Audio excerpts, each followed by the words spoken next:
Welcome, everyone, to episode 169 of Dial the Gate, the Stargate Oral History Project. My name is David Reed. Thank you so much for tuning in. We have James Tichenor this episode. He was visual effects producer on Stargate SG-1 for 6 seasons, supervisor, producer, and then producer on Atlantis Season 2.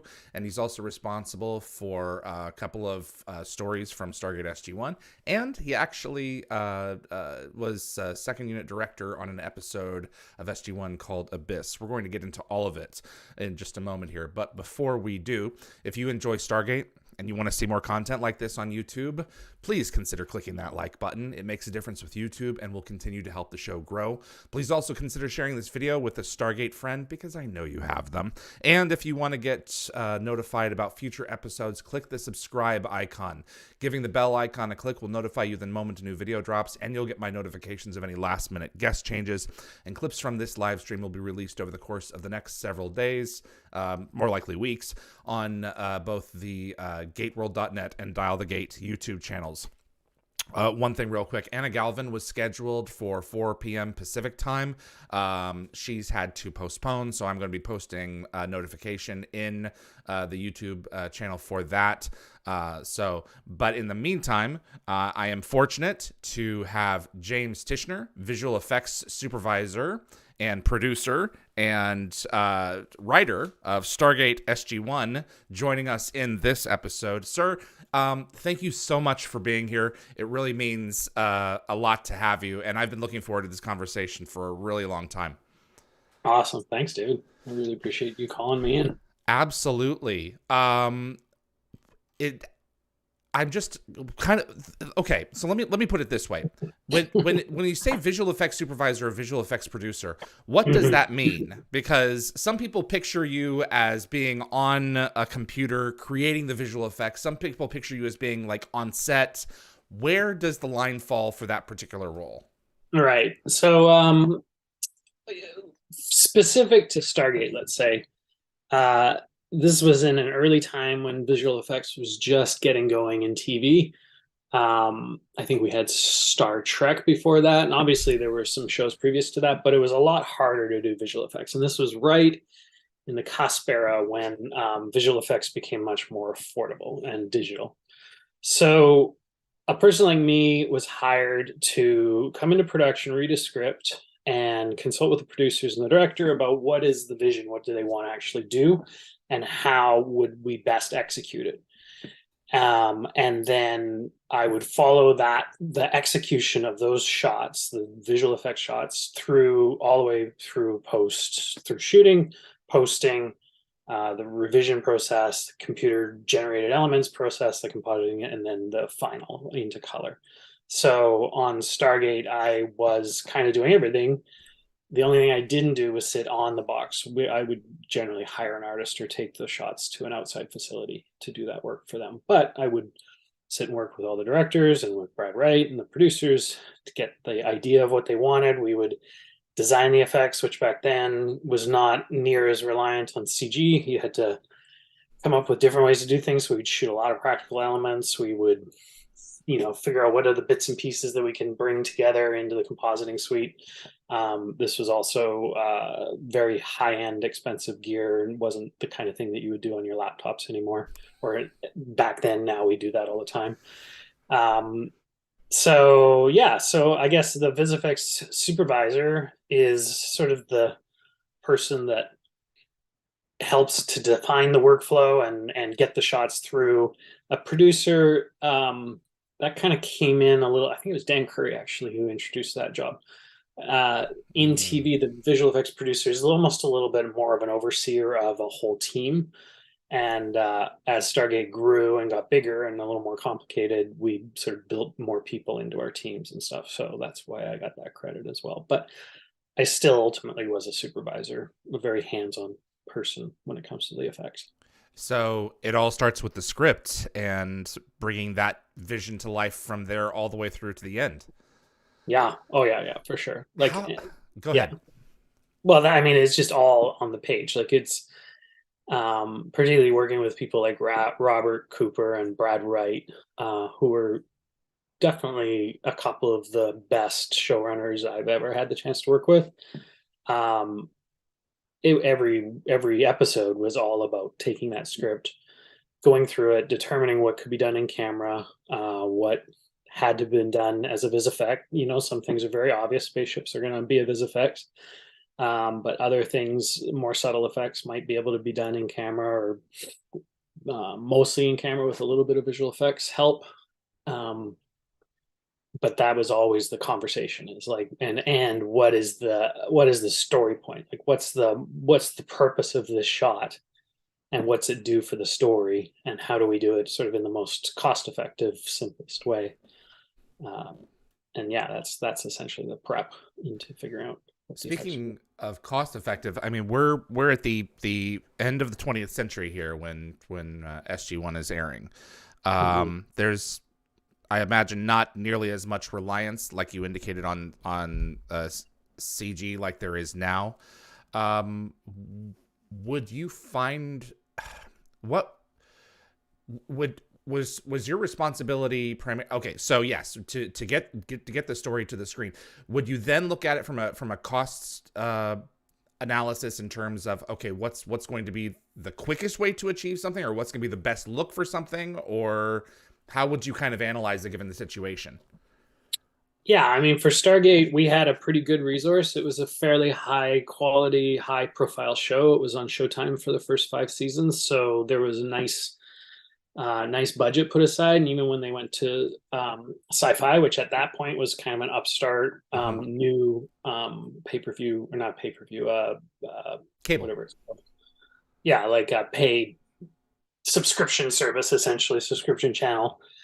Stargate was the premier show, so it was always well funded. Having said that, every show, every movie is always outside of the realm. If you're not outside of your resource realm, then your vision isn't big enough. So I think Brad and Robert were constantly balancing the cost of an expensive TV show, and not just with the VisFX, but the whole production process, with trying to keep as big and cool and exciting a vision on the screen as possible. So there was always a budget debates. There was always horse trading, essentially. Like we'll do these big shots, but we'll cut these other ones because maybe they're not as big a story point as these big shots are going to be. The expectation on my end was always to come up with ways to do shots simpler, or do this one shot, this one expensive shot this way, and then we can reuse elements to do all these other shots. That's all sort of part of the job. So and nowadays there's huge shows, right? Like Netflix spends a fortune on VisFX on their premiere shows, and HBO spends a ton on VisFX. So it's not like VisFX has necessarily gotten cheaper. The scope has gotten probably broader, and the necessary team size when doing things with CG and at computer-based graphics kind of stuff is a lot more expensive, just because the crews are bigger. And we've gone to 4K in many cases now, whereas we were shooting on film, and everyone didn't have the, I mean, I'm sure, was there a certain amount of future proofing that you were considering when doing a lot of these shots? Were you thinking, okay, we need to get this good for Showtime, or at some point this is going to be placed on another medium, I want to make sure that this is good for that as well? Was that occurring to anybody, or were you just head to the grindstone getting things done? No, the biggest thing that we did in the early days was, yes, shooting on film, but we would switch formats. So for all non-VisFX stuff, they were shooting on 16 mil, Super 16, and then we would bring out the 35 mil cameras to shoot plates on, so that we get a denser, bigger palette. Essentially, we can zoom in and post, or you just get a better fidelity image out of those 35 mil plates. But after a certain point, I think the whole show ended up being 35 mil, and then we made the transition into HD, which we shot film and then transferred HD, because up until that point it was all standard definition, right? So you have basically a 7 whatever I don't even remember what standard def resolution is anymore. NTSC, completely gone. It's 480, isn't it? 480, yeah, like, which is tiny. Like, I think right. I don't even know what is 480 anymore. Like even nothing is less than HD. So My home movies are yeah, 480. exactly. Like if that, maybe like maybe some of the cheaper phones shoots 480 max or something. Um, uh, so there was always it's all a trade. Like you're always trading what the resource you have is with what's available, and you do the best that you can at the time. And for sure, future proofing is a thought. But when we first started shooting Stargate, I don't think HD was ever even on the horizon at that point. So it was only until season, I want to say 4 or 5, that became part of the conversation. you did an episode in season 4, which featured a computer intelligence coming through the Stargate that takes over Amanda Tapping's character Sam. That was And that was that's shot, right. I believe, in HD. I think that Yeah, episode was the that was our test because it first was. episode that was HD. That was Alan, our editor. I'm forgetting his last name. My memories are just as I get No, older, absolutely. It's been a while. uh, you'll be able to tell me Alan's last name. I should know this. He's probably going to watch this. He'd be like, "How could you forget my last name, you bastard?" Let's see here. Alan Lee. Yeah, that's right, Alan Lee. Forever. It's all the old names. So yeah, he got to direct that one, and it was sort of a big like, wow, we're bringing out the HD cameras. Now keep in mind we had shot for a couple of seasons on film cameras, but then done the effects at HD. But that was a big jump. And when you say we're going to 4K, because a lot of shows do deliver 4K now, that leap, that exponential leap of resolution, is always kind of a pain point when you first make the jump. But inevitably processes are worked out, pipelines are developed, and that just becomes the new norm. And then you're just not Wow. even thinking about resolution anymore. So You mentioned a lot of some of these elements were shot originally on Super 16 and then eventually moved over to 35. Was that an expediency thing? Was that a cost cutting thing?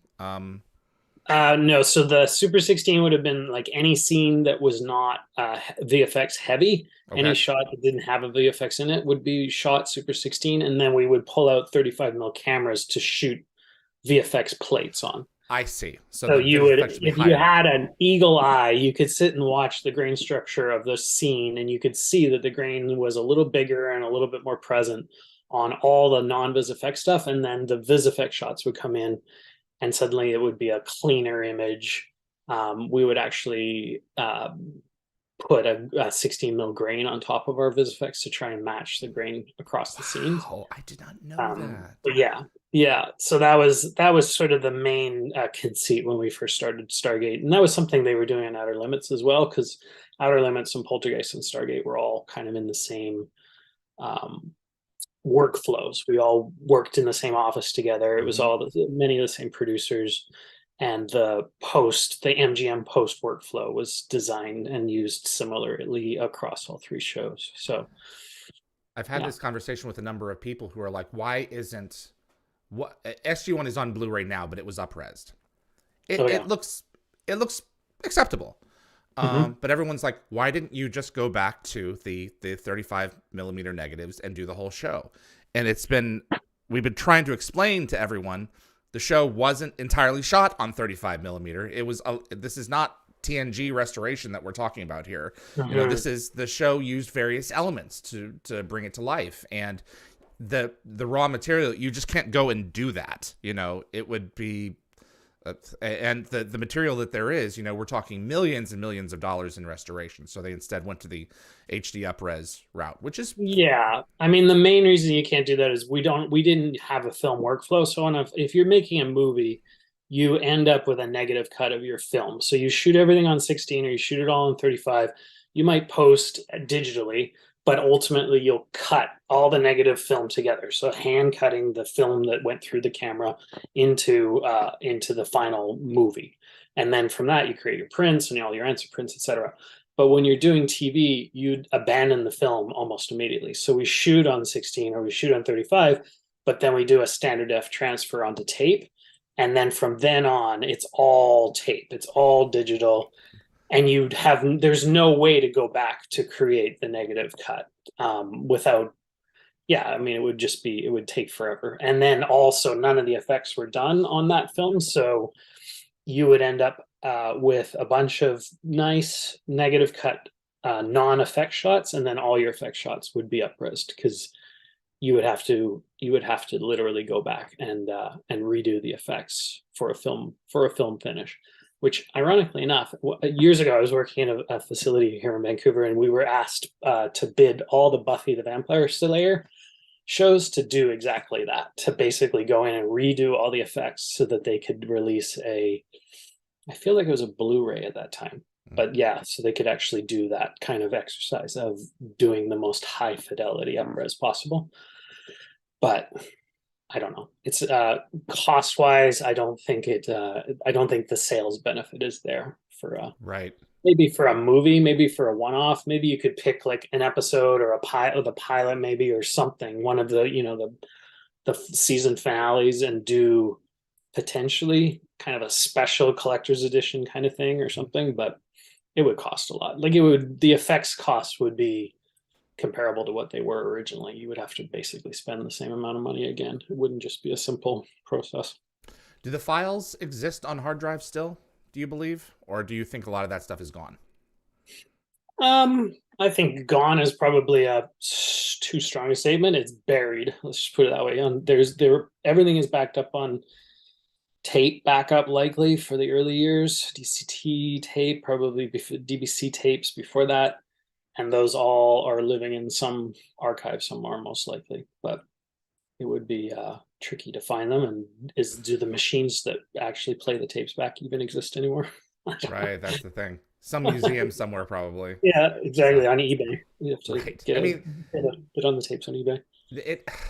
it would probably be doable, but we're talking 1 or 2, 3, 4 year process in the millions, right? Yeah, it would be a big job, a big expensive job that if somebody should start a Kickstarter, and then we'll do it. And then all the fans will self-finance that one, and then we'll have this really great single episode of Stargate that just looks awesome at 35 mil.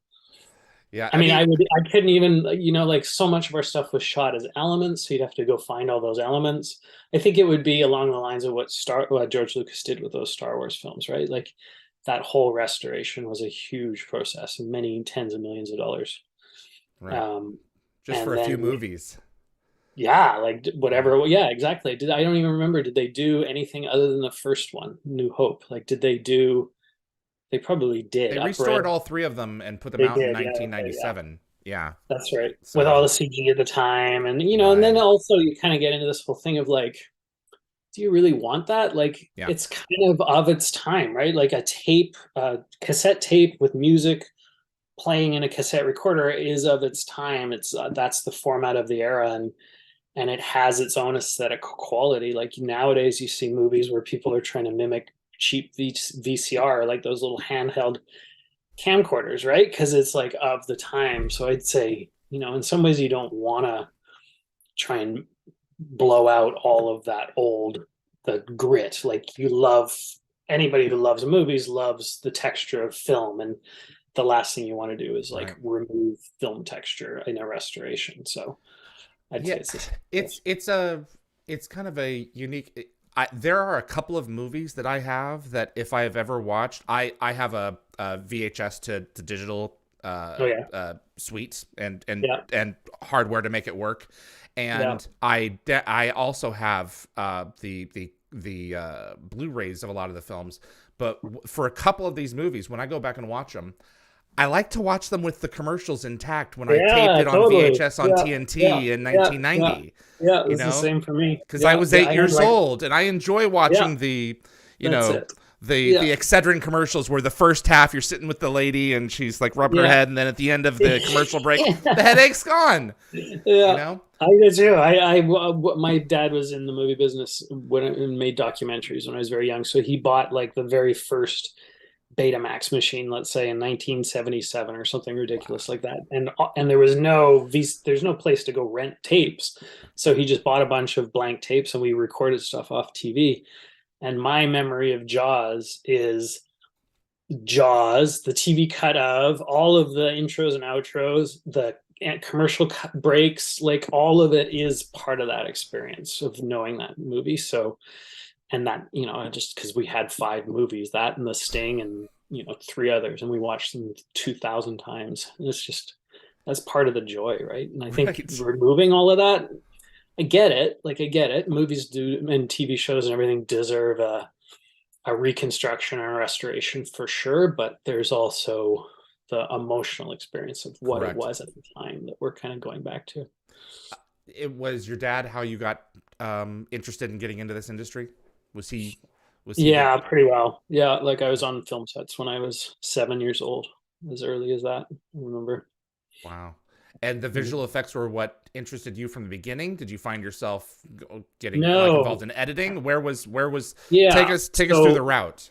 sure, my career started when I was 10. Literally, I was my dad's assistant editor on his documentaries. I helped him clean up film trims. He had a flatbed moviola in his bedroom, and he would cut all these films, and I Jeez. would be called in as one of my chores to go and like clean up trims, put them into reels, and then sync rushes, all of that kind of stuff. It was like, Exploitation begins at home. that's exactly, yeah. Yeah, that was how I got my allowance, is like mow the lawn, shovel the walks, and sync the rushes. Um, and my cousin Dylan, who he's cut many, many big, really prestigious films, he also came and stayed with us on that farm one summer and learned how Wow. to edit and rush, sync rushes and handle film. So this was, yeah, it's sort of in the bones. When I got out of high school, I didn't necessarily want to go into movies, but it seemed to be a good track, like you need a job. So my dad set me up on set on a show that he was working called Danger Bay. I got to grip, I got to electric. I then went into a production office, was a PA for a long time, but my heart was in writing and still is. I love writing. So I worked in the story department when those became something, partially because I was comfortable with computers and the story department coordinator needs to format scripts. So I learned how to run a program called Scripter, which was a wild old program. You would take a Word file and kind of run it through Scripter to actually create your scripts with the scene numbers and all that kind of stuff. I worked on a show called The Odyssey, which Mm. was a wild, cool, young CBC show about this kid who goes into a coma, and it's kind of his coma life. And it was actually Ryan Reynolds' first show, I think, here in Vancouver, and a lot of people worked on that. That's how I met Brad Wright. Brad was one of the writers on that show, and we kind of nerded out together because we were both really comfortable with computers. So he and I would kind of share scripter tips and so nerdy screenwriting There's nothing wrong program. with that. I know, it's great, and so we, I would say like we were work friends from that, and I knew he had written a spec script for Star Trek, I believe, Next Gen, I and didn't that, know he did that. yeah, I don't think it was ever produced, but Okay. I this is, and like I don't even remember if he was the one who told me that or if there were other writers like Hart Hansen, who's the Yeah. Bones showrunner. He was also a writer on uh on the Odyssey. I think he wrote actually a first season on Stargate too, I believe, like maybe the Rings third a or fourth. bell. Yeah. So this sort of little community of people in early Vancouver in the early days when there wasn't a ton of production. This is sort of like Jump Street was around, and Stephen Canal had started the North Shore Studios. This was where I kind of got, made my bones, right? So I ended up getting hooked up with a guy named John Gidecki, Hmm. who is still a really good friend, and I think is probably the greatest effects person in Canada. He's definitely one of the most passionate vis effects people I know, and he's still incredibly passionate. He's doing Star Trek and Superman and Lois right now, and I was hooked up with him because the production coordinator that I was PAing for was like, "Hey, you like computers, and VisFX is computers, so you should meet this guy." And we met, and we instantly got along great. And he brought me in as kind of his PA assistant on Outer Limits for a few episodes, and then we did a movie called Warriors of Virtue, which was Kung Fu Kangaroos, shot by the guy who shot Crouching Tiger, Hidden Dragon, and edited by the guy who edited like early John Woo movies. It was an awesome movie, cool people, super weird, like literally Kung Fu Kangaroos. But I then started working as a coordinator for John, doing effects and learning that craft as it was just coming up. And then he got onto Stargate, and I went with him, and that's. I see. And so then Brad and I, who hadn't talked for a couple of years, kind of reconnected there, and that was wonderful to be able to start working with Brad again. Yeah. What so we had an idea you indicated of a process for like a typical episode from script to post. I also have noticed in conversations talking with a lot of you that there were arcs for seasons as well, in terms of like heavy introduction, then pull back, and then oh my god, we're running out of money, and then finish strong. Was like seemed to be the arc. Is that the arc? That wasn't the arc I was thinking you were talking about, but yeah, that sounds about right. There was an indication that there was a bit of it not like a psych out, but like and not that this would happen all the time, but they would want to give the writers the idea to save a little bit more before the end, just in case we went over, so that we would come out on come out in the black in the end. Does that sound familiar? I would say so. I mean, I don't think that that's wrong, right? Because again, you want to push that boundaries. You want to do the most you can possibly do to make the best show you can possibly make.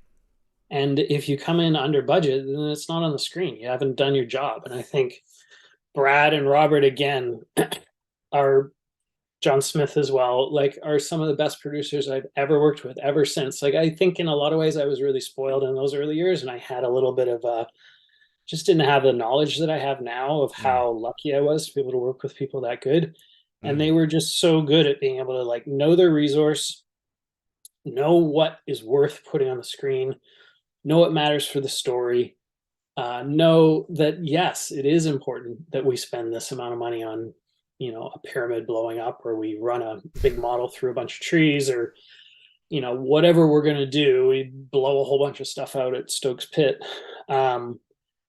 They just knew that you kind of you've got to open strong, you have to have a really big middle point in your season, and then you got to go out big too. And then in between, you kind of connect the pieces with stories that are a little bit more, a little smaller, a little more character focused, are no less entertaining, but are not going to be like your big, not every single episode has to have the big massive effects. And you just wouldn't be able to manage it, right? Like at the time in Vancouver was a very small city. There was, I want to say 3 or 4 VFX studios. There's Rainmaker, Northwest Imaging, Image Engine, Prospero, or I don't know whether they were involved in Stargate. They were involved in the previous projects. I'm for sure missing somebody. Lost Boys was there too.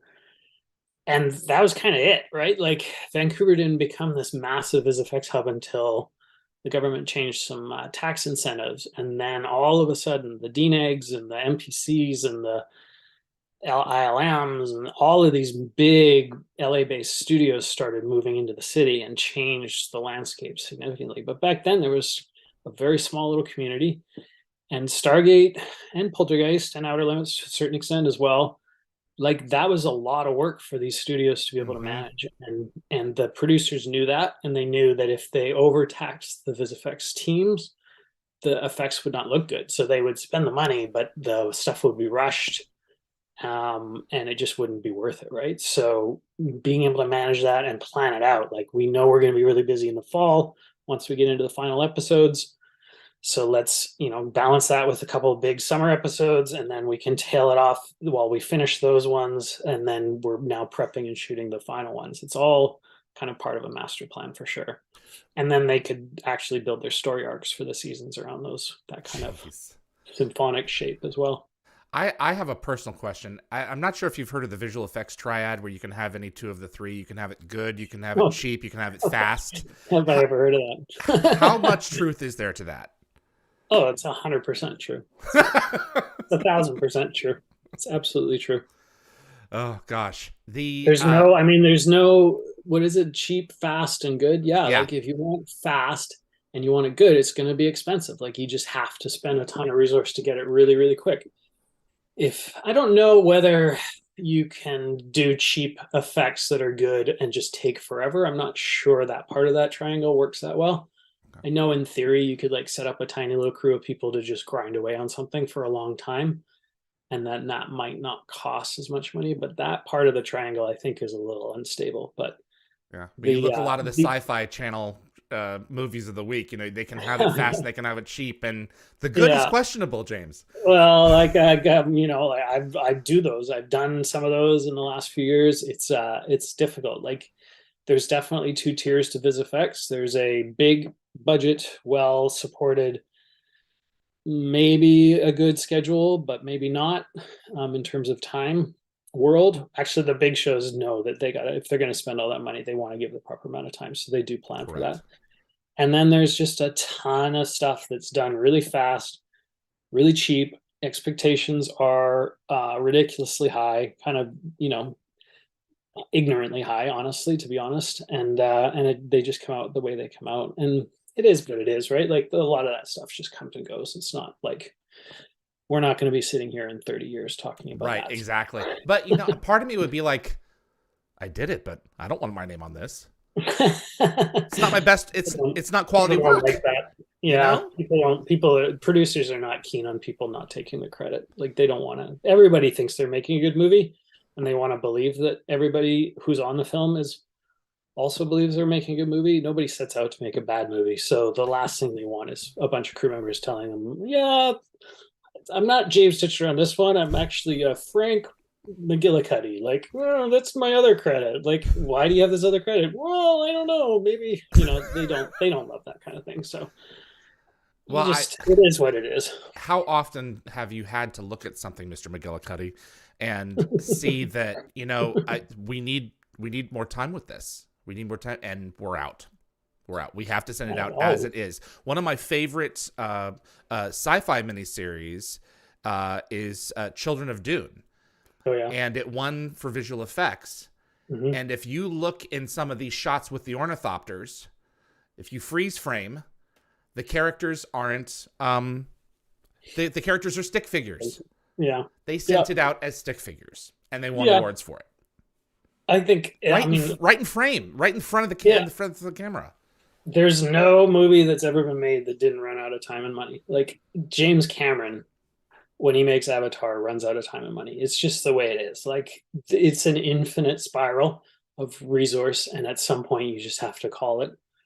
And that's where it ends. Like that's where the project is what it is for all of time, unless you go back and do a big restoration. So Stargate was no different. Like as good as the resource was, as great as the time was, and as reasonable and brilliant as the people who were involved were, from the artists to the producers to the exec producers, everybody cared a lot about that show and wanted a really good job. There was tons of times when the effects did not follow through. Like I noticed one of your questions early on was for Matter of Time, and Matter of Time, I think was second season. Yep. And that was kind of my first really big show, and that is not a show that I'm proud of. Like that show was really, really, really hard. It was shot in all kinds of really complicated ways to try and get the effects of this sort of gravity over here instead of on the ground. And there are times in there where the effects just don't work. Like the green screens were not well lit at points because we were too ambitious with the camera moves. I hadn't worked out the angles that the cameras had to match properly at points. So sometimes a camera angle on an element wasn't right for the background. There were tons of mistakes in there. And, even when we were making it, Brad was like, I think we've succeeded with this stuff.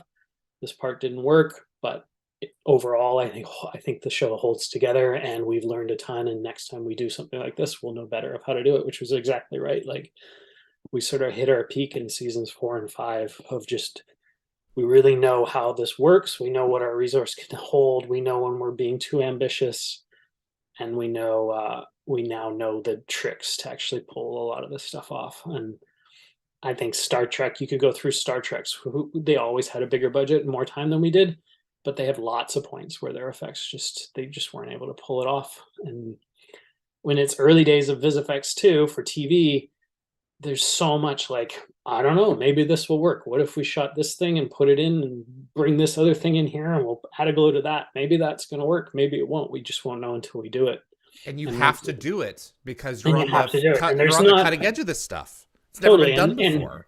in feature film, there is much more room for mistakes. So if you go down a path, a strategy, this is how we're going to pull this effect off, and it doesn't work, you finally see it put together, they tend to have more room to be able, okay, let's go back and try a different tactic. Like we can rework this or we can rebuild this. But with TV, there's none of that. You committed and you rolled the dice and you just hoped for the best. And then if it wasn't working, you would, Brad would come up with a really clever way to kind of cut around things, or we would, throw a big glow over top of everything, or you do something that then the idea ultimately isn't to watch things frame by frame like that. Right. I get it. Like That's a against the fan spirit of really it. loves their experience of their show for sure. But there's so many cheats that we have to do that for sure, if you watch every frame, you're going to see the stickmen for sure. But if you're just watching it as a piece of entertainment and that shot comes and then the next shot comes and I'm in the flow, it just that none of that matters. None of it matters. I loved watching stuff evolve too, and some of the effects would, in my estimation, well, I mean, okay, let me back up. The Kawoosh, for example, when you first started off doing the Kawoosh in early season 1, it was a practical water effect that was being used for parts of it. It was always a practical water effect, and it was always the same elements all through the whole time I was there. I'm not sure what they did after I left, but okay.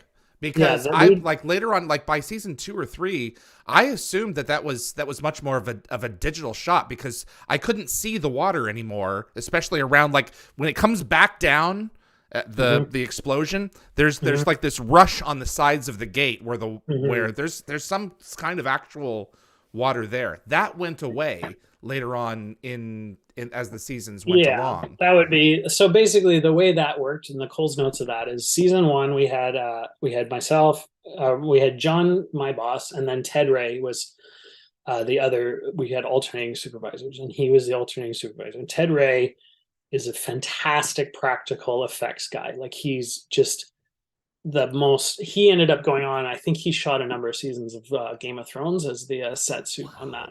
So he has he's like next level. Yeah. John as well is like this. I'm not trying to say that Ted was that they were any different. They just had different strengths, obviously. And John's actually really strong with practical too. But Ted was so we had Ted set up in John's studio in Toronto, this big tank of water, and we would fire air cannons into the water and we would shoot it from all these different angles. And what we did was we shot front on side, 3/4, one side, one from the back. Like you just shoot a whole bunch of different elements.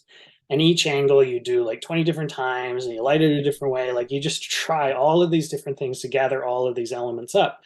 And then we have this element library that we go when we shoot plates for the show, we would match the angle that we shot the tank at. So if you want the Koosh to come straight at you, you'd set the camera up on the stage looking straight at the Stargate. And then we would take the element of the water element we shot and we would composite that in. And then we would blend it in with a CG because the Stargate itself was CG. That wasn't a water element. And then so over time, what changed was the compositing got better. We had more time to refine it because it was an effect we were doing a lot. Every season we would try and redo a new, because we had a library. So I'm sure as you watch it, you sort of see the same shot over and over. It's kind of like the Star Trek spaceship. Same shots of the ship again and again. Exactly. Just different planet plates. That's part of smart resource management. Like you create shots that can become part of your library that everybody understands. It's a transition. It doesn't have to be brand new every single episode.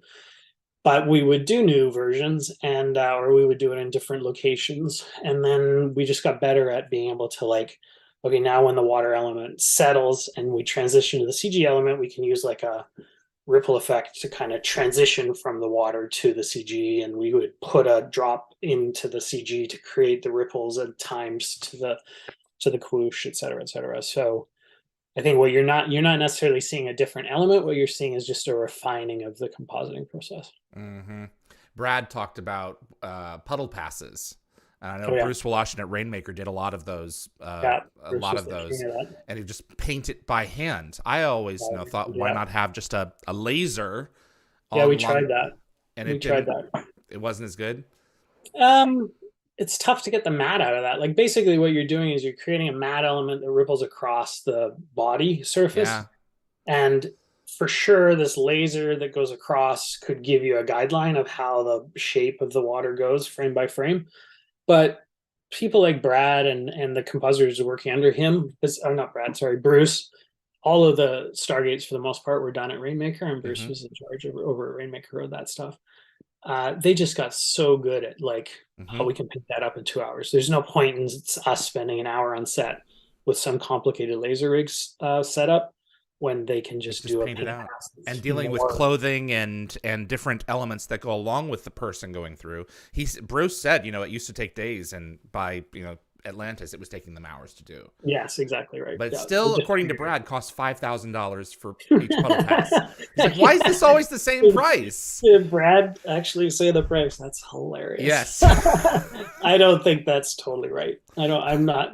I think Brad might be overestimating that. I think by the end, the cost of a pass through came down quite a bit.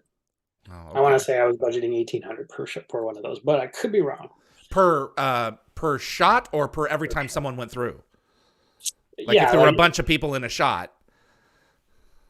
yeah, we would probably mark that up a little bit more. I would say maybe, I don't know. Here I am, Mr. Budget producer guy right now, but in That's my funny. mind, John my Lennox. gut is going to 2,500. Like I feel like I was writing that down in the budgets, but Brad will be like, "What are you crazy? Every time it's $5,000." The $5,000 was like every matte painting was always $5,000. Wow.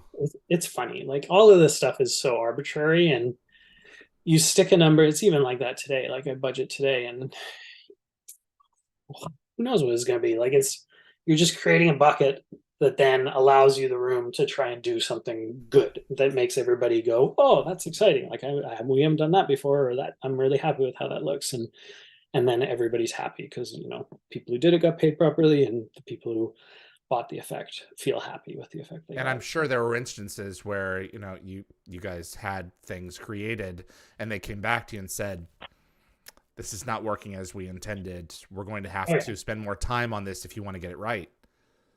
Yeah. Oh yeah, for sure. Like I say, Matter of Time was a hard episode. I definitely lost some years of my life on that one. Oh, Um, gosh. I'm trying to think of others. The early years were the toughest because we were really trying to figure stuff out then, and I was trying to figure stuff out. I was like young. I was in my early 20s or mid 20s, and I was doing this job that I was kind of learning on the go Mm-hmm. because Brad had so much confidence in me, which was incredible that he did. So I was like reading my Cinefex magazines every night and like, well, how are they doing it on the movies? How can we adapt that to the TV shows?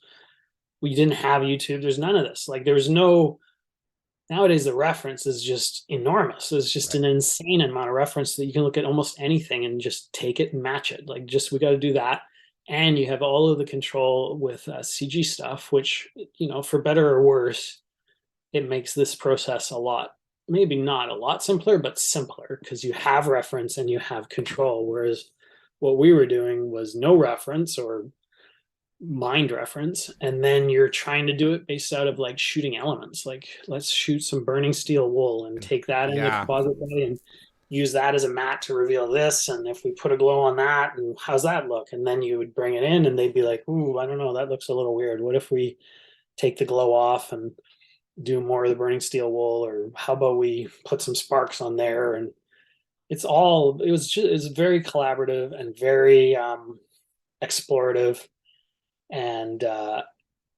just a kind of a different world. Like we were kind of just figuring it out as we were going, which made it wonderful. It was just wonderful. I can't imagine your stress management. I mean, because you had deadlines, and you had to figure stuff out in a finite amount of time, and at a certain point, it's like, okay, now it's gotta go to post production, or yeah. I mean, I don't want to say none of that has changed. Like it's still hard. You still have to solve problems and find looks, and having it all be CG or majority CG does not make things any simpler. Yeah.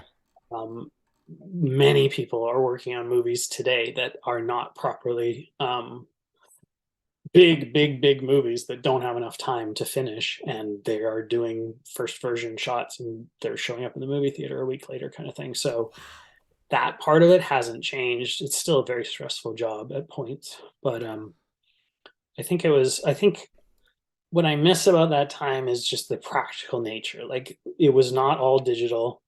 There was a lot of analog. There was a lot of magic involved. Like, Mm. it's genuinely kind of an alchemic magic of vis effects that I don't think you have. Like, what people can do with AI and CG now, like all of that stuff has its own magic that's quite incredible. But there's something in the like taking film footage and massaging this in this new nascent digital process, but not really knowing what's the right way to do it. So let's just try this, or let's try that, or and everybody being into it. Like Brad and Robert were the biggest effects fans, right? Like, they were so into, excited. Like, I always felt kind of special because they're constantly bugged. They're always, they were always super nice to everybody, like always very welcoming, really good people to work for. But when you bring in a tape and you're gonna like, let me show you some effects, like you could genuinely see the excitement in their face because they're just like, oh, They're cool, like I've been looking kids. forward to Yeah. seeing. Yeah, totally. And that was super fun to be able to kind of be the communicator of that. That's like one of the best parts of that job. What's some of your favorite magic from that shoot? I really love doing models. Like, we did one.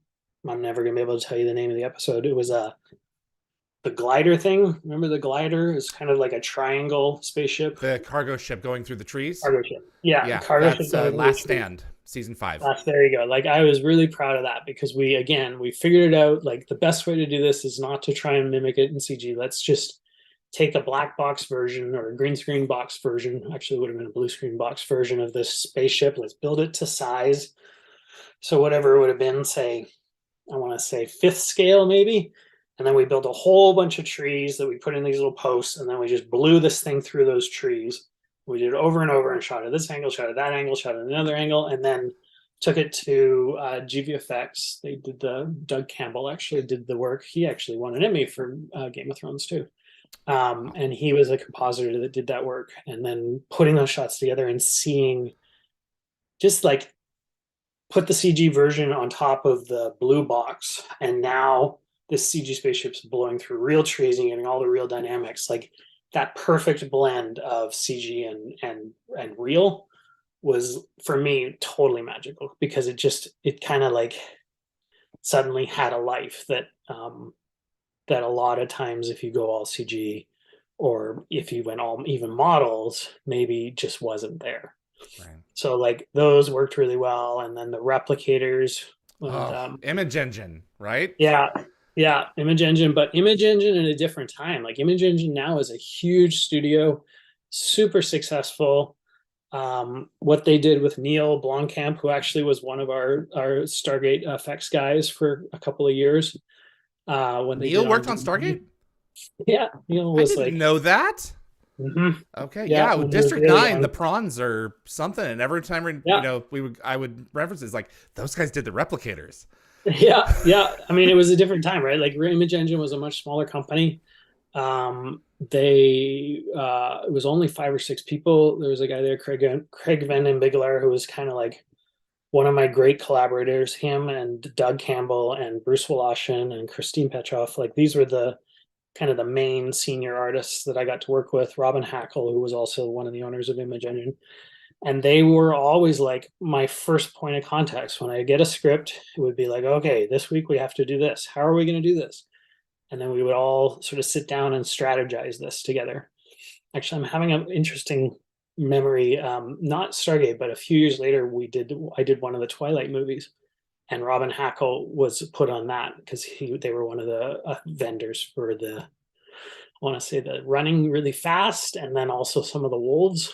And I just Mm. remember sitting with him when we were trying to work out how to do the running really fast through the woods together.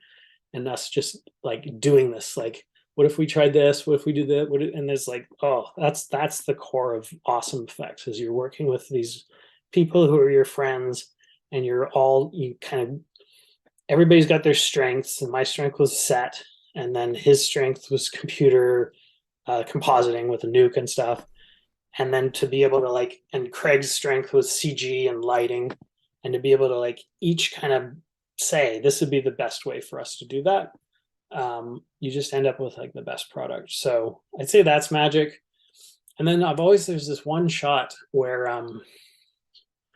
again, I'll never be able to quote the episode, but Amanda goes outside of her house, and she reaches down and picks up a newspaper and then stands back up, and in the background there was nothing. Yeah, that's right. And then she stands up, and suddenly that dude's just standing right there, and is like, how the hell did you get there so quickly? And I just loved the magic of that, of like figuring out, okay, if we just do this magic trick here, we can make this work, and it'll be a great reveal. Like, it'll just be like, whoa, like everyone will be all shocked. And I felt like that worked really well. Oh, and also another one would be Rick when he was fighting himself. Bruce and I figured out how to basically do kind of early face replacement. It's no big deal nowadays, like anybody, it's being done constantly. But back then it was just the amount of time we spent shooting to get it totally right. So we shoot him in one pass, and then he was doing it with Dan Shea, right? And then we'd flop them, and then he would like do that arm wrestle thing, or with Dan Shea under his arm. So you get Rick. You basically just needed Rick on screen in both performances at the same time, seeing them looking towards camera at the same time. And that Bruce, spent weeks finessing that to make it perfect, and it just looked great. It looks great. Yeah, doppelganger. You have to have. You have to have the. At least some sequence like that, especially because it's Jack for crying out loud. So Michael Shanks directed that episode. He did. That's right. I have a picture of me and Rick like looking at the splitter monitor, and I'm talking him through how we're doing this. And I always love that. He's such a good guy. He's such a nice man. For an episode like Ascension, where you had Sean Patrick Flannery as Orlin, and the camera goes down and it comes back up, I just always assumed that shot, he was painted out of. Yeah. And just composited over from a shot where he wasn't there, and he just locked the camera. He was always there. So she came out, and he was always there till down and reveal, and then he's still there. But we just painted him out from before. So you basically remove him from the head of the shot, and then he can just stand there the whole time. And it's super simple, and it took nothing to do. But it was, and anytime you do those sort of barroom switchy kind of like the camera is looking, and then it goes here and it comes back, and something's changed, like.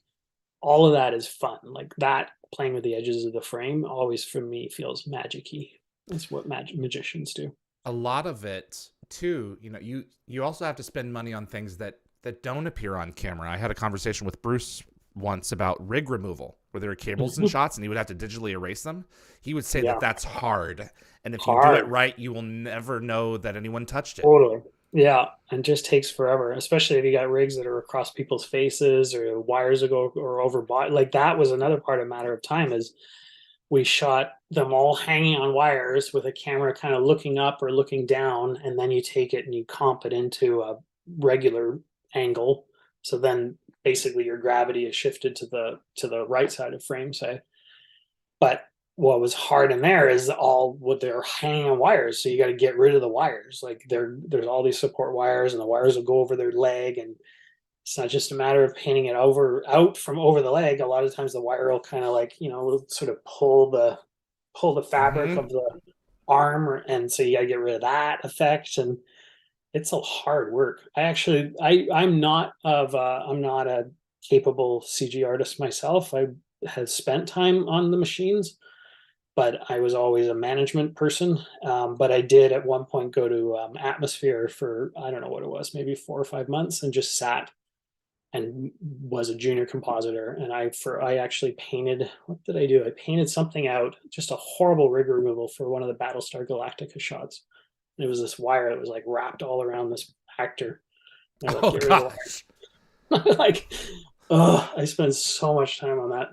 So much respect for people that, smart, again, just a lot of really smart people figuring out ways to do this stuff. And patience.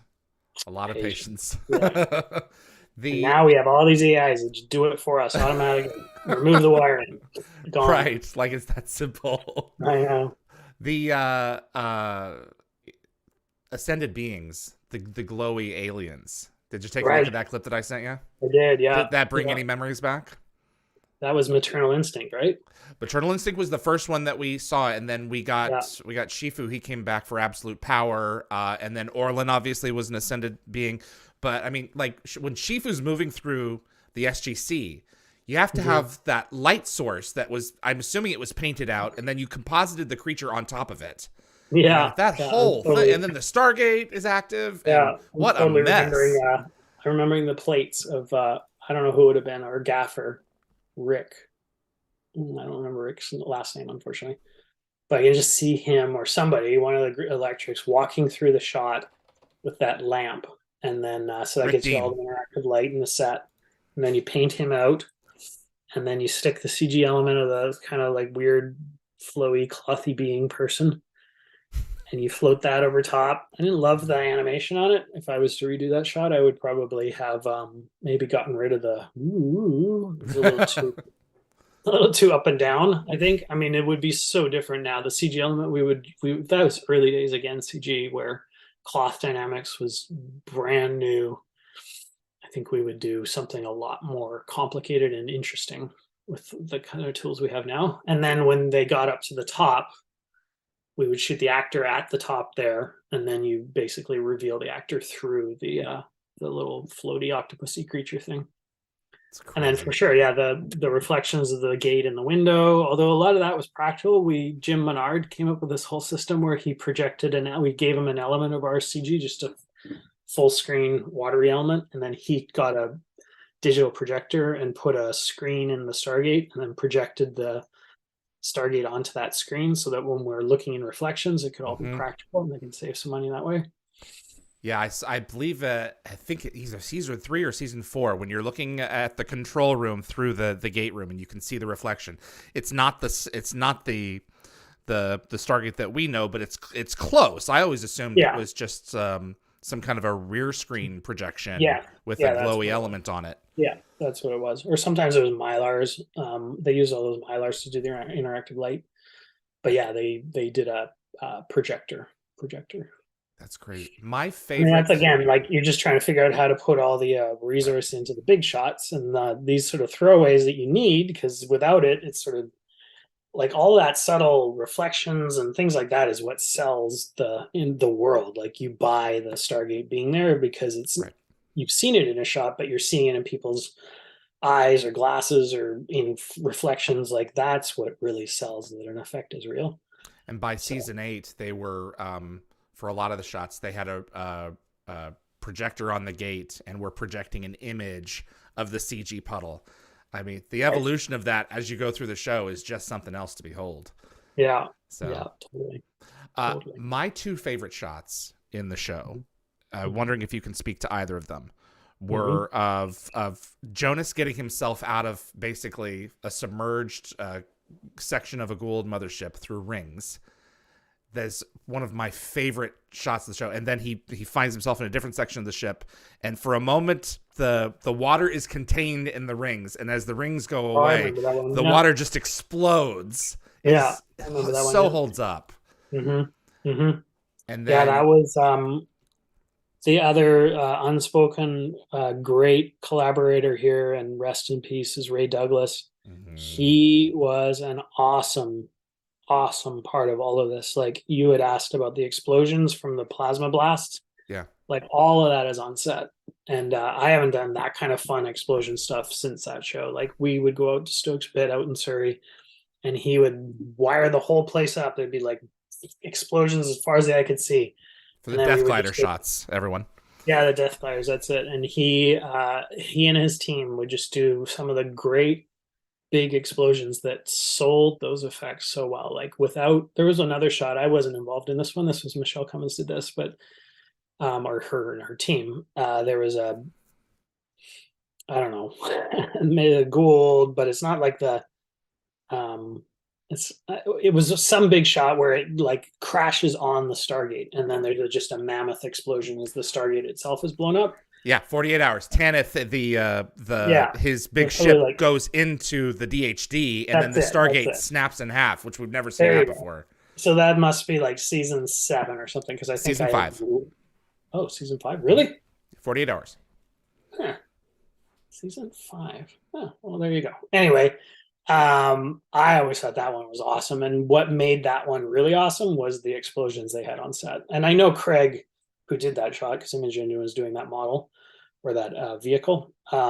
He also enhanced it with a lot of explosion effects to try and get the ship itself blowing up. But again, there you go. Like the interaction between the practical and then the CG is always going to be better than just CG by itself. It's always going to just sell it because you just get so much out of your plate when actual things are exploding or actual things are reflecting or actual light is moving, whatever those things are, that always sells effects. It's hard because if you don't shoot it well or you make a mistake in how you shoot your interactive elements, then suddenly the VFX artists have to do a ton of reconstruction work. So for every successful thing that I shot for people, I shot some pretty bad plates too that they unfortunately had to go in and fix a ton of stuff in as well. But when you get it right, it's gold. Right. So, I was told that um, the but explosions. that, but I was, let me finish on Yeah, that. please. Is your your ring shot with the water is exactly that. The rings are CG, and then we would have had. I'm not totally sure. I can't remember what we did. Probably a tank dump from above, from top of frame, out of frame, and then you would like not see it pouring in from top Right. of frame, but you would reveal it in as it all splooshed onto the ground. So same deal there, like using real water on the set and then controlling when to reveal it in CG is would Just make that this work perfectly. madness. And just knowing, just hitting your marks, and then painting That's in, it. went And painting out. hard because you flood the set, you're done. Like there's Right. no second takes. You've just poured water all over the set. So now what if it didn't go well or wasn't done right? Like the pressure always in those situations was on Ray and his team of like get it right. And by far one of the best effects teams I've ever worked with. I've worked with a lot of different effects people, and those guys were just awesome with the thing. And Ray was always so into it, like just let's do this, or I can give you that, or what if we did this part? And so great. Did So great. do you recall blowing up the Abydos pyramid? Yeah, so again, same deal, right? Like we hired a local model maker here. I don't remember his name, but he was a really talented model maker. We built a, I don't know, 12th scale model, maybe even bigger than that. It was probably like 20 feet high. We took it out to Stokes Pit. Uh, Ray wired it all up and blew it up. And in a lot of ways, there really isn't a lot of VFX in that. That was mostly like forced perspective. We added, I think, these little doors and some pillars falling down in the foreground. And I think Matt painted in dunes because we didn't really have anywhere that had dunes. And then maybe replace a sky to give some scale. Stuff like that is the trick with that is kind of a lost art is shooting models to scale. You have to shoot using film really helped a lot because you can use different speeds of film. Will create a sense, will slow the explosion down, which creates the sense of it being a lot bigger than it is. Mm. That was the same deal with the going through the trees. We would shoot that at like a high speed, 96 frames per second or 120 frames per second. There's like a formula that you would use based on your scale that I've completely forgotten, but I used to be able to do in my head. And so the same with that, with the pyramid exploding, and then Ray, I think, tiered it, so it was like, Yes. So it went off so because it was being shot down from above, that's so right. it Yeah, exploded yeah, yeah, exactly. outward. So it exploded from the bottom up, kind of thing. Just great, like all that Craziness. stuff's great. And then like say with the replicator, same deal. If we were in the sub for that first Yes. episode in the season something 5, I Season feel like that 4. was, Yeah. well, that was season 4. Okay, Small victories.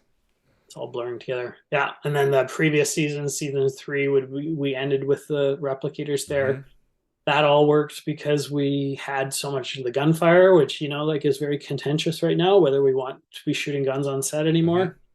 Understandably, not something that's exciting for people to have to deal with. Mm-hmm. 100% not exciting, but it also, but when you do it for real, it just there's something you can't act in that, right? Like the recoil of guns and the flashes, the muzzle flashes of the guns, they light up the whole set, and all of that. Putting a bunch of CG into that just suddenly works just so much better. And just the overwhelming nature of the replicators in that last moment. It's a great sequence in Nemesis at the end of that episode. Oh It's yeah, so cool. yeah, yeah. That was fun to do. What a crazy little creature that was. I actually saw a AI, or no, a robot creature that looked almost exactly like the replicator now, that somebody had made. Yeah, there they are. Yeah, that looks like. Where do you get that? A fan made him. Oh, that's cool. They did a really good job. That He looks did excellent. amazing. So Yeah. I never thought I would own one. And the 3D print, just it's Oh yeah, advances in 3D printing. technology. Yeah, yeah. Right. And that you have the people with the right amount of skill. Yeah, So that's it's nicely just done. crazy. This is the version that was introduced in season 5, the premiere. Right. You Was guys it built a second was version. that full 3D printed like as one go, or did he 3D print all the pieces and then put it together I by hand? think that in this context I don't know. If you'd like, I'll put you in touch with him to see how he did it. So he's brilliant. He's absolutely brilliant. That's 3D Tech Pro. Right. They're on Etsy. I have some fan questions for you. All right. So you had season. Are you good for another 10 minutes? Yeah, I got lots. My other commitment fell out, so I can Oh, talk. okay. Okay, understood, sir. I didn't want to rush you out. Totally.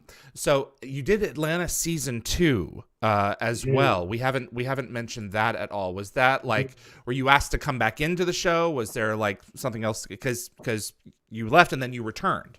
Yeah. So that was an interesting time in my life. I was on up until, what was my last season of Stargate? You said Season 6, but Was my that right? records say I Season think it's 7. But five. you said you didn't Oh, do the really? Super Soldier, so that means Season 6. Okay. So the wiki could be wrong. What I was know what the was internet the could be wrong. episode where it's over the ice planet and there's this huge ice battle, spaceships flying in all That's directions? Antarctica. That's Earth. Yeah, and And that was that's the end of Season 7. the end of season 7. So I Mm-hmm. was in season 7. Yeah. Jesus, Murphy. Yeah. Bruce Okay. did the lava planet, Proclus Teonos, and then Yeah, I don't know who it was that flew over Antarctica, but it wasn't that was him. all Image Engine. It was Image Image Engine. Engine. Yeah. Okay. All right. So cool. So at the same time that we were doing that, I got hired to do a Stephen King miniseries called Kingdom Hospital. Yep. And I would never have left Stargate except for the fact that Stephen King was like James Tichenor at age 11's greatest favorite writer of all time. And this show was so insane. I was like, I can't leave Stargate. I've been here for too long. I just can't abandon them. But then they sent me the scripts, and it was these scripts, the 12 episodes that Steve wrote, and it was based on the Kingdom by Lars von Trier, and it was just insane. Like these pages were insane. All the effects in that were so weird and horror movie, and it was so different from what I was doing on Stargate. And it was Stephen King, and I think the producer was somebody I knew, and it was big. And I was like, oh, I've got to do this. Like I have to do this. So I went to Brad. And I'm like, Brad, this thing has come up. I really feel like I have to go and do this show. This is like young James's dream to work on a Stephen King thing. This was like all the reasons why I want to be a writer was Stephen King books that I read as a kid. And he was awesome. Like he was just like, you should go do it. This is something that you want to do. So I support you. And what we did is I did both. So I finished season 7. Wow. And then I started shooting Kingdom Hospital, which was like, I think it was 13 episodes, block shot, super complicated, like a whole different deal. Very, I want to say difficult because the people there were cool in their own ways, but very different expectations. It was like back to season 1 on Stargate where you're working things out, you're working out how to work together. Expectations are very high. It was a tough show. Like that was a hard show. I spent a lot of time on sets and asleep on floors in studios and kind of dealing with managing expectations, which were very, very high, and trying to manage process, which was not established. So things were, people were working ridiculously long hours, and it really was probably the hardest VFX show that had come to Vancouver up to that point. A lot of people did not have a good time on that show. So, but there was just an incredible amount of different effects. So I went off to do that. I finished the season 7 Stargate at the same time that I was doing Kingdom Hospital. And once I finished Kingdom Hospital, season 8 had already started. And I think I want to say season 8 and season 1 of Atlantis. Correct. Right? Okay, so I just wasn't available to do. And John Gadecki came back, I think, to do season 1, and then Mark Breakspear, who was somebody at Image Engine, at Rainmaker, he worked alongside Bruce Walosh, and Mark was hired to be the main series supervisor while John did the pilot. So, cut ahead another year. I had moved to England for a while, and then was coming back to Vancouver, and Brad reached out and was like, I would love to have you come back. Like, I think there was what they wanted to do was figure out a way to have more in-house control over the effects. And that was the season that we used to build this in-house department where I was able to get the Atlantis model kind of back into studio, and we bought a bunch of servers. Like, it was not a trivial thing. It's still hard to set up a studio, but it was tricky to set up an in-house that was actually capable of doing significant work. And so I actually spent a lot of time on that season helping to set that up and running that and managing the in-house department, and less so on set. I hired a friend of mine, John McPherson, to come shoot the set for that. So I don't have a lot of memories of Atlantis, oddly enough, because I was so involved kind of in the producing portion. I think that guy, the Aquaman, was in it though, right? Oh yes, Aquaman was definitely in it, for sure. It shows you how disconnected I was. So, and then I left after that. Once we got the in-house department set up, I think, and I feel kind of bad about that because I left Brad, and I think Brad was a little upset that I left after only one season. But I know he was happy that we got the in-house set up. And I just felt like at that point, maybe my time with Stargate had come to an end. Oh, the other big thing that we did was we brought in Mark Savella and worked all that season to kind of establish him as the new Stargate guy. Yep. And Mark had been, again, another long friend. He had been involved in Stargate since season 1 as a coordinator with GVFX in Toronto. So, and in the meantime, over the 7 seasons, he had become a supervisor in his own right. So setting up the in-house and setting up Mark to succeed, I think, was my main focus during that season. And then Mark went on to do everything after that and was a huge part of that team. So I feel like in the end, it worked out fine. That was a tough. I don't love leaving shows. That was the only show I think I've ever left. But I got to do a commentary with Stephen King for the pilot of Kingdom Hospital, which was amazing to get to sit with him. You have to take care of you. And if a childhood dream manifests itself, you never forgive yourself if you didn't pursue it. Yeah, totally right. I'm very proud of that show, even though I think it was the worst rated show on TV in the last, nobody has ever watched that show. Nobody ever talks about that show when they talk about Stephen King adaptations. But for me, it was just, we did this anteater creature at Image Engine that I think that proved to Neil that Image Engine was capable of doing serious creatures. And I think that's what got them District 9, honestly. Wow. And Neil was he working on Kingdom? I know I had done some shots with him on Stargate sort of towards the end. And he was kind of this boutique artist who would just do everything. So I would bring him a shot and he would just be like, okay, he'll take care of it all. He modeled it all. He did all the camera. He did all the action. He did all the compositing. He did all the lighting. Like, everything was a Neil. It was like a Neil shot. So I don't think he ended up doing anything when he was at the because he was a co-owner in a company called the Embassy here. And I remember him maybe prepping D9. Maybe not. I don't know. That all sort of overlaps. But anyway. He did a short called Alive in Joburg. That's right. Yeah, that's right. I loved. And when District 9 came out, I was like, okay, someone's going to be getting lawsuit papers. And then I found, it's him. It's the same guy. It's the same guy. Yeah, Uh, he did a Nike commercial right in between there that ended up never airing because I guess the message of the commercial that Nike decided wasn't right, but on it's a message. cool commercial. Like it's a factory that generates a Nike factory that generates athletes, and it was a cool full Wow. CD. Like Neil is just such a visionary, and Yeah. it's great. Like he came in when I think he must have been 18 maybe when he did his first Stargate shots, and he came in kind of like as this little kid into Rainmaker, and they all sort of adopted him, and then it was clear almost immediately He's how brilliant. He's yeah incredible he is with cameras and filmmaking. Have you So seen Raka with Sigourney Weaver? I don't know. I It's don't think it's it's so. a 2017 short because Sigourney Oh, and I him have was seen supposed to that. Yeah, do another yeah, Alien together. It's yeah, brilliant. yeah, It's yeah. so It's well really cool. done. Yeah, yeah, So, yeah. It's cool. It's neat that he stayed in Vancouver too. So there's a lot of mhm. people around Vancouver that work with him. Absolutely. Jeremy Heiner, do you remember any? Now, we're going to, if you don't remember any of these elements, just let me know and we'll move on. But I do have some fan questions about a few specifics.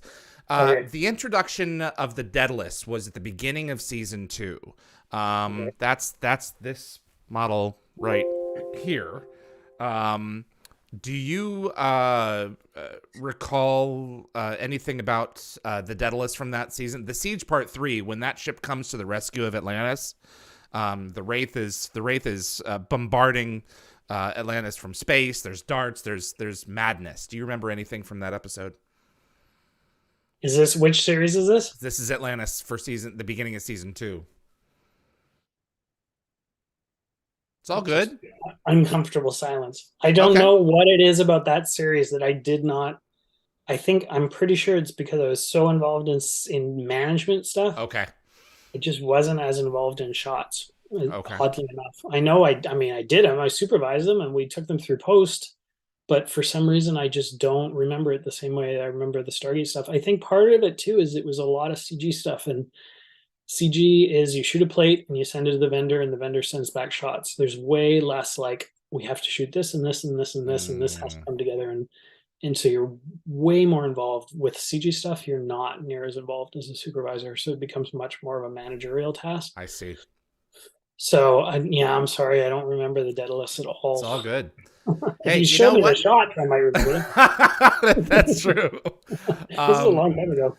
Raj Luthra, what were some of the visual effects that you found were the easiest to pull off that looked like more complex? That would probably be more complex, but like behind the scenes, it's actually, this is really rudimentary. Was there anything like that? Um, hmm. Not hard to do, but look like they are would be really complicated. Nothing's coming to mind right Okay, now. There's so many, and again, that would be one of those ones where you'd sit and you would show me an episode, or you'd show me like a reel of got it. shots, and be like, "How'd you do that?" And be like, "Oh, that one's easy. You just do this, this, and this."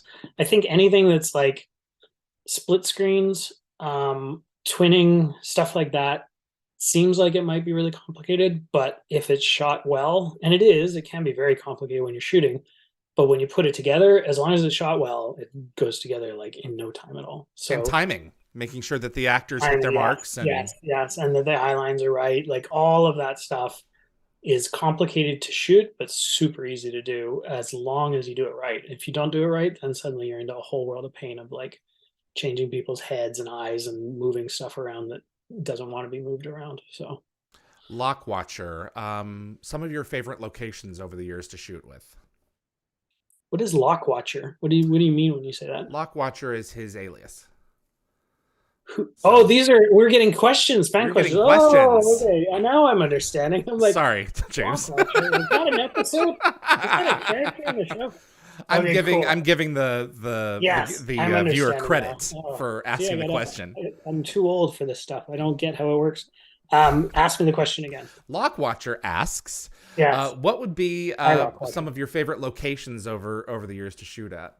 Oh yeah, okay. So working up in what we call the GVRD, which is North Vancouver, out past the Capilano College, It's a little trickier now to get in. We used to be able to drive in there, but there's just some incredible views out there that we shot a ton of different things. And like, I get for me, I can never remember what episodes there, but I remember one episode with a bunch of Unas in a row, and they all kind of stepped forward. We did CG Unas, we did all motion capture, like years before they were doing mocap on Lord of the Rings.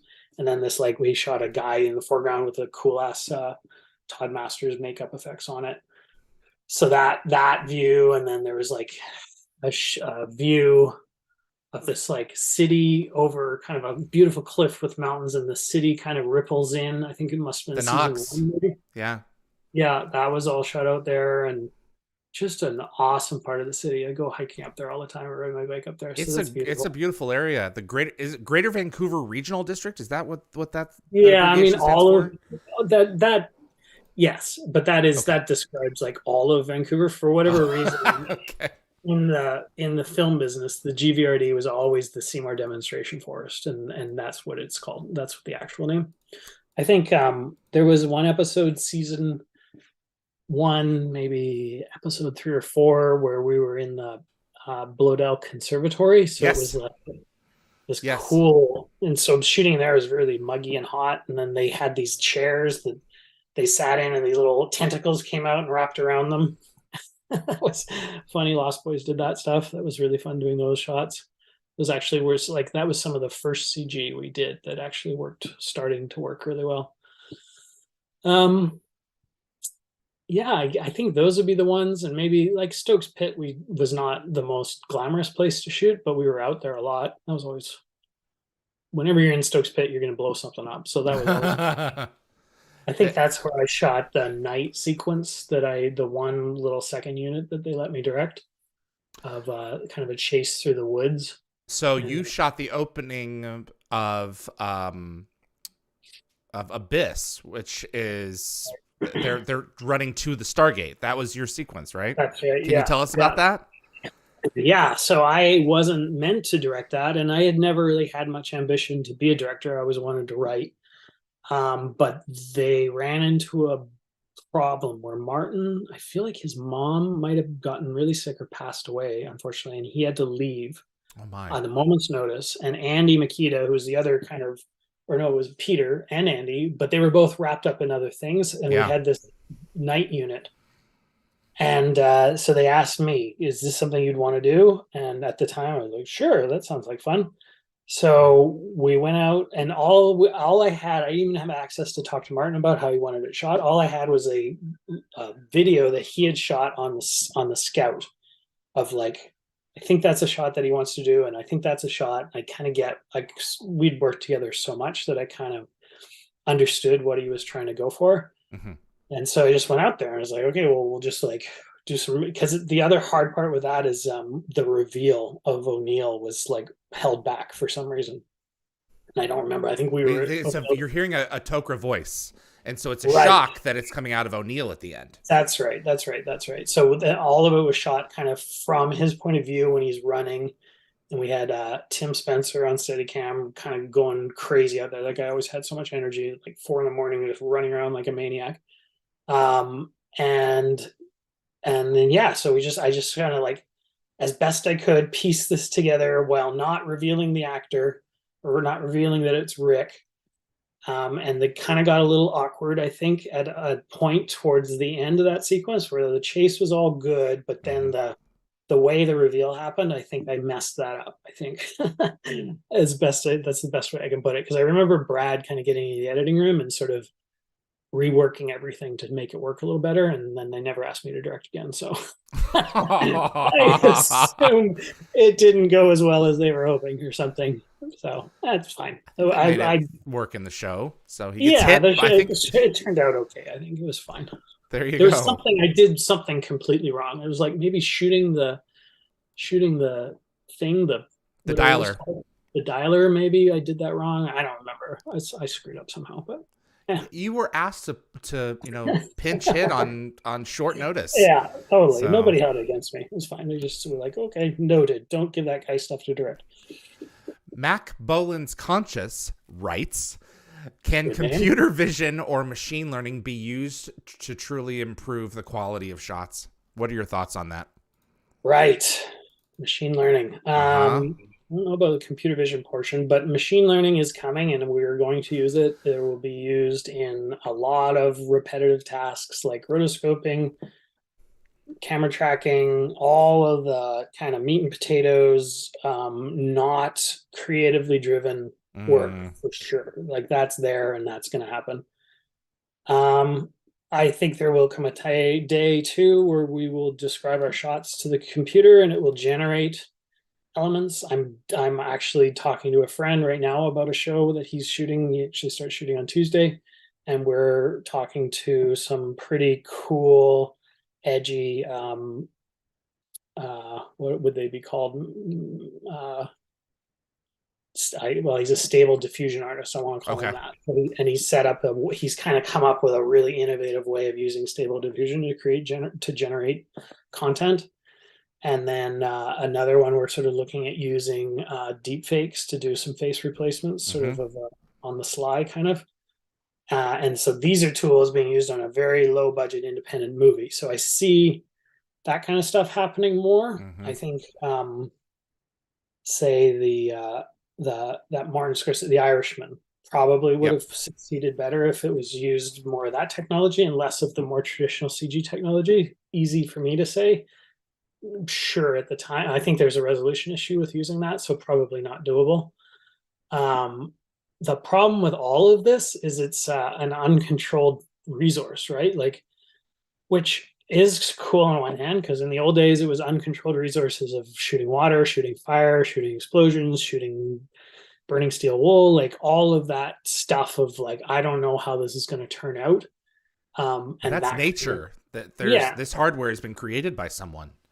yeah, but So, it's also natural in itself. Like oh, there's no way to kind of take what the machine has learned to generate and oh, give me just 5% more of this or right. 2%. Like it just does what it does. At this point, there's no way to tune the brain of this creative entity or whatever. But um and then the other part of it is I don't think the art of it is that fantastic. I think some of it looks kind of neat, but it all has a very uniform vibe to it, right? Like in my mind, Stable Diffusion and the other ones, Wally, Open Wally, whatever it's called, not Wally, Dolly. Dolly, yeah. Um, I sort of think of them as like web searches for images that don't yet exist. Yeah. Right? That's very, yeah. Yeah, they're kind of coming up with these pictures that they are, you ask for it and you get something that sort of is like what you asked for, and sometimes it looks kind of neat, but I think in my mind it'll never, it's just our aesthetic bar is going to have to lower itself until we Mm. accept that as being equal to what a great artist will do. Like watching it. We have an artist, Adam Cahill, who's usually using Dolly and Stable Diffusion to create Mhm. Stargate episode images for each episode Mhm. as we go through it on our commentary Yeah, channel. yeah. And for some reason, it loves to make fingers. Like I don't know what it is, but It's an like it obsession. 6 or 7 fingers, Yeah, little things that keep on yeah, creeping into every yeah, image. And I really yeah, think it's a question of time. yeah. I think Time it will is solve a lot too. of those. Yeah, I don't know what's to solve though. I'm not totally sure that it is necessary. But having said that, this guy Wizardhead, if anybody wants to see some of the coolest machine learning image generation stuff, this guy Wizardhead is working on YouTube, and he's the guy that we've been talking to about doing some Okay. stuff for the movie. And he's doing crazy stuff, and it's crazy because he's trained Stable Diffusion on a very specific set of images to create, and then paired it with a very specific set of source material, and it creates this very dissonant, uncomfortable experience that is only that way because a human being Wow. decided to build it that way. Right. It's not just like type in my prompt and get a picture and then we're good to go. Like he's using the Yeah. tools in a creative way, and it understands the tools to be able to do those things with it.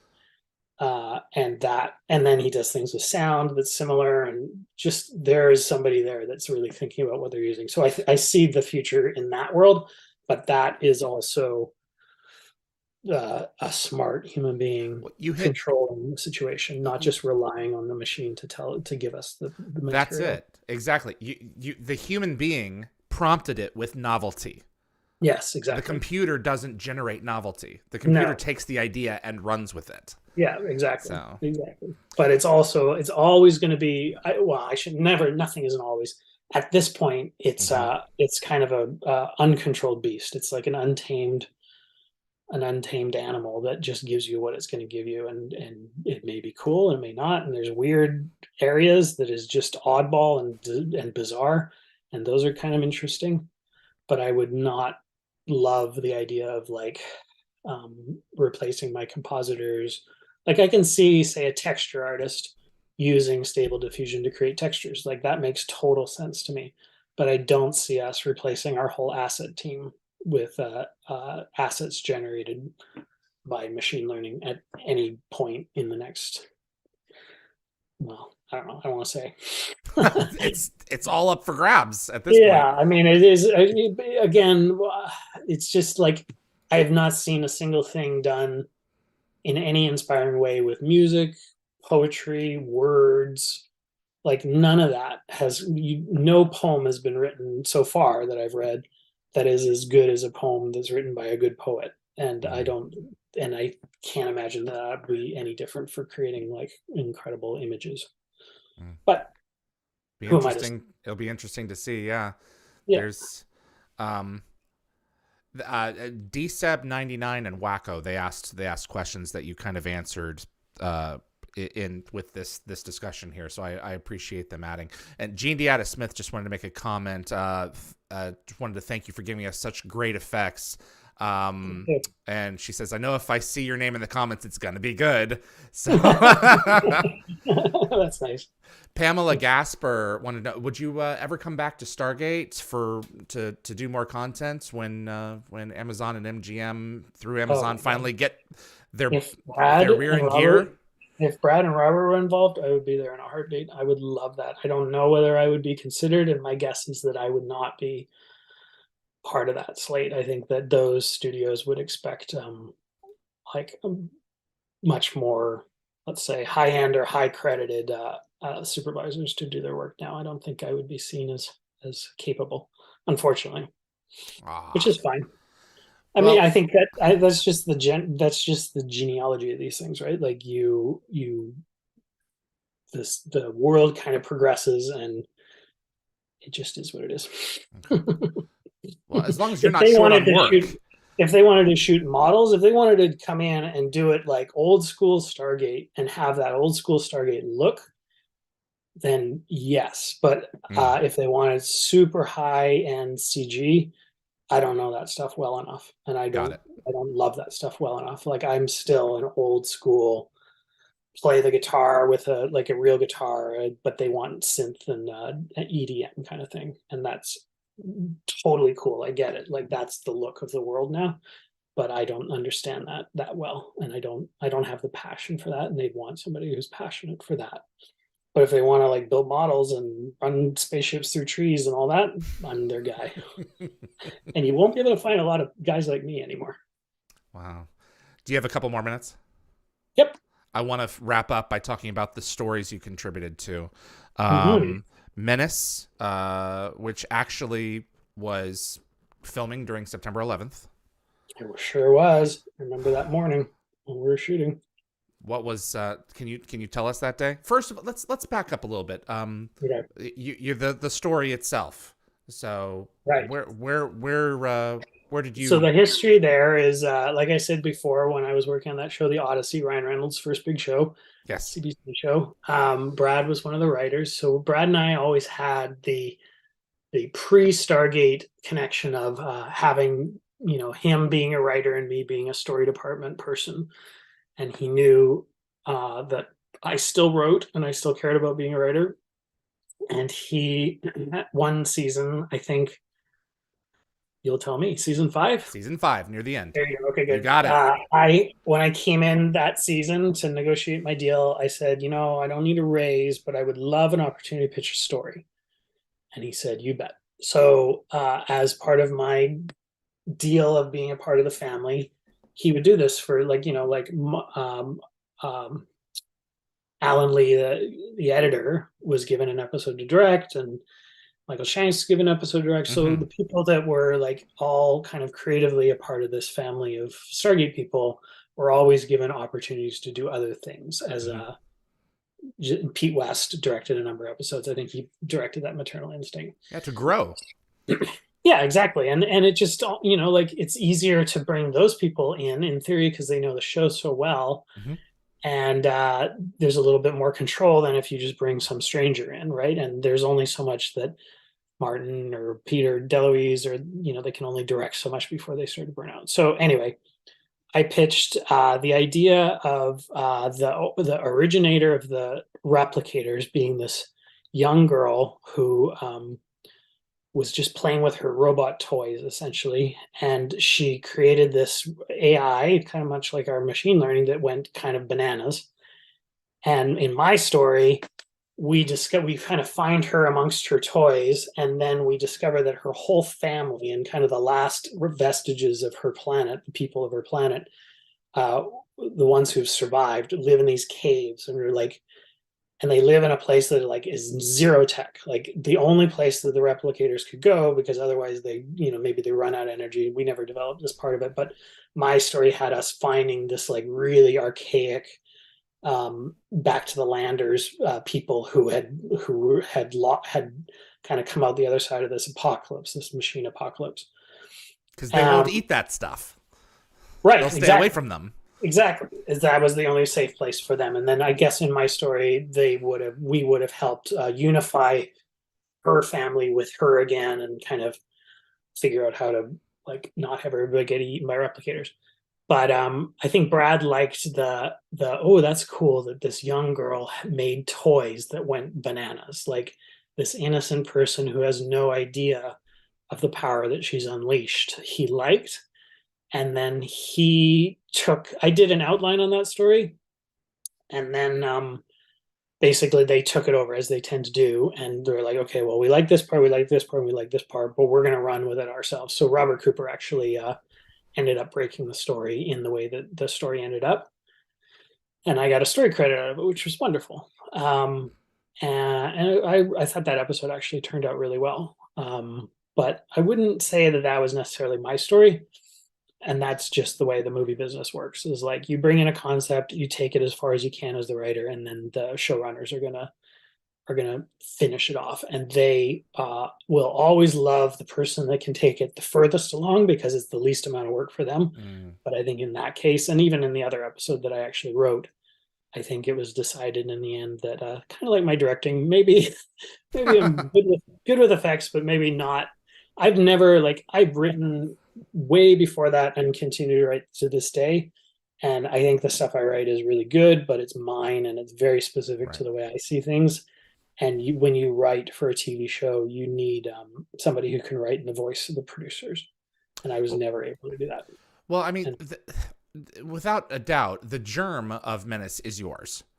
Yes, that idea is sure. really cool. So, yeah, and I never knew the backstory of that, so that's great. Yeah. And then Metamorphosis was a similar thing. I really wanted to do kind of because we had never really done it, but find somebody that was like a bad guy geneticist. And I just had this image in my head of like some dude, like normal guy that had wings grafted on him. We would do these really cool ass CG wings. And Brad, I still remember Brad's like, "What are you, crazy? You know how big those wings would have to be? That's insane." But he liked the idea of kind of the genetic manipulation gone bad sort of thing. So again, same deal. You bring the germ, and then you work with them, and then they kind of like, the story's now gone this way, and like, cool, all right. And then you take a stab at writing the script, and I'd say maybe 20% of the script that's what ended up in the show ended up on the screen, and then Brad rewrote the rest of it. And Jacqueline Samuda also had she did, yeah. with this gene machine, That's right. Like climbing a ladder of a helix. Yeah, that's it. So cool. Yeah, exactly. Yeah. And that was an effect we did, right? Like, didn't we create kind of a holographic-y kind of thing? There was no climbing, but I mean, it's a cool sequence. So, yeah, for sure. That was again Brad's thing of like helping people who have been on the show for a while, and also like, oh, those two had a similar idea. Let's like you guys kind of, I'm going to take that part of her idea and bring James's idea, and we'll make this into this new thing. So yeah, it's fun. It's great. I mean, the greatest thing, honestly, in that is that to this day I still get a residual check, which is an amazing. There you go. Every time it's Like played, right? every 3 months I get this, like, a couple $100. I'm like, Hey, oh that's great. Can yeah. you can you speak to uh your episode in production during September 11th? What was that Yeah. like? What was that So day like? yeah, it was wild. It was um I was getting up, so we were shooting my episode, and we were doing effects on it. So I was going to set for the effects, but I was also shooting something that might not have written the script, but I was involved in the story. So I felt it's like I wrote an episode of The Odyssey years ago as well. Like the second to last episode, I think, was one that I'd written. So I'd been produced in the past, but it was cool to do it on Stargate, which is a place, it was a place I really liked being. And so I was driving to work and heard this before internet. So I heard on the radio, they just like something's happening in New York City. And it was a little kind of like, oh, Jesus, what's going on? And then through the day, they had monitors on set that were showing the news. Mm. And While you guys Martin, worked. while we were working, and, Okay. and there was a lot of like, we shouldn't be working, like we should be going home, like this is insane, what's going on? Because in that moment you don't know what is coming next, as everybody knows really well, right? So you're just in this kind of like nether zone. And Martin Wood, actually, I think at the time I was kind of like, I don't know about this, but in retrospect I think he was absolutely right. He was just like, no way, because everyone's just going to go home and they're going to sit in front of their TVs and they're going to obsess on this, and let's just keep going, like just keep going, everything's going to be fine, let's do our thing, be respectful, but it doesn't make sense to kind of wallow in this. And I think he Mm-hmm. was right. And I kind of didn't want to watch it, right? Like, so I stayed away from the monitors, just focused on us shooting. And the biggest image I have of the day is looking back at our crew. A bunch of them are all standing watching the TV, and their faces are just like, oh my god, as the towers actually fell. And yeah, they all like, just that moment of gasping is what sort of is burned into my head on that day. Wow. So yeah, it Wow. was intense. It's these are the moments that define our lives. The people that were with all of us who, were alive and cognizant, at that point in time, remember where we were and what happened. And I appreciate you sharing that story. Yeah, right. Thank you so much. You're welcome. And yeah, I think you guys eventually did shut down production, if I'm not mistaken. Did we? I think so. At a certain point, I think you guys Maybe cut the day short? I think so. Possibly. Yeah. I just remember Martin being like, I think it's a bad idea. And Okay. that really stuck out to me as some of a wise moment. Definitely a Right. wise moment. Because it's easy to kind of get lost in this stuff. Mm-hmm. And it's important to be respectful for sure, but it's also important not to kind of get consumed. There's a Yeah. lot of dark stuff happens in the world, and we're lucky that we get to do this like goofy job of making entertainment, which Mm-hmm. is totally cool. Um, There's also a certain element of don't let the evil win. yeah, exactly. Like that's So exactly it. I mean, it doesn't. I don't think it wants to go to the extreme of like just go out shopping, which was what right. dumb was sent at the time. But you also just can't become overwhelmed by Mm-hmm. forces that are out of your control, right? And I mean, it's stories are kind of written around that idea of Mm-hmm. like perseverance and resilience and that kind of thing. And I wouldn't say that we were particularly resilient just to keep shooting, but I think people generally are resilient in that you get through big moments and you kind of live through them. Right, the pandemic is a great example. I like literally wrapped a movie, and then suddenly we were all into quarantine, and I'm like Wow. posting a film during quarantine, and that 2 or 3 months was like, what's happening? What's going to happen next? Wow. You just don't know, right? But you just have to keep a head on you, keep yourself at even keel to a certain extent. Do the best you can. So, Yeah. James, this has been so Cool. I learned Great. so much new stuff. Just going to be sitting here and digesting. Someone's like, wow, I have new questions for a lot of people. So, Good. Yeah, I'm glad. It's really fun to do. It's been nice to talk about this stuff. I haven't talked about the show in years, and definitely is a point of pride in my film career for sure. And I it's really love those people working with them, and I miss Brad and I miss Robert and Martin. I got to see Martin a couple of years ago, which was really fun. a Um, quality product, and it's a mhm. product that you all It's can be proud cool. of, and it's Totally. It's cool. amazing. So It's I the appreciate you only taking the show time. that I'm talking about after all of these years. It's great. Well, I love it. there are a few people that I want to email you about to see if I can get on the show as well, Okay. to see who you're in touch with. But Sure. I appreciate you taking so much time to share these stories, and thank you again. All right. Thank So you. Really you appreciate it. take care of yourself. All right, you be well. All right. Yeah, you too. Bye. James, bye bye. James Bye. Tichenor, everyone, visual effects producer for through Stargate SG-1 Season 7 and Season 2 of Atlantis. There's so much that is established earlier on in these shows that come to fruition later on, and so many of these people who are responsible for it. It's just a treat to be able to have them on the program and to bring some of these stories to life again. So we have coming up, if I can get my little ducklings in a row here, we have Fail Whale 34, YouTuber, who's going to be joining us in just a few minutes here. He is a Stargate fan who has his own YouTube channel. He's been going through and rewatching a number of different series, and right now he's in the middle of Season 7 of SG-1, and he's going to be joining us in just a few minutes. Anna Galvin is going to have to reschedule, so I'm going to check my email in here and see when that's going to happen. So we were originally going to have her at 4 o'clock, but she's going to be pushed back. John Delancey, Frank Simmons in Stargate SG-1, and Q to the rest of the Stargate fan community. He's actually going to be joining us this Wednesday, February the 15th at 11 a.m. Pacific. So I'm going to be sending out notifications for that episode in pretty short order here.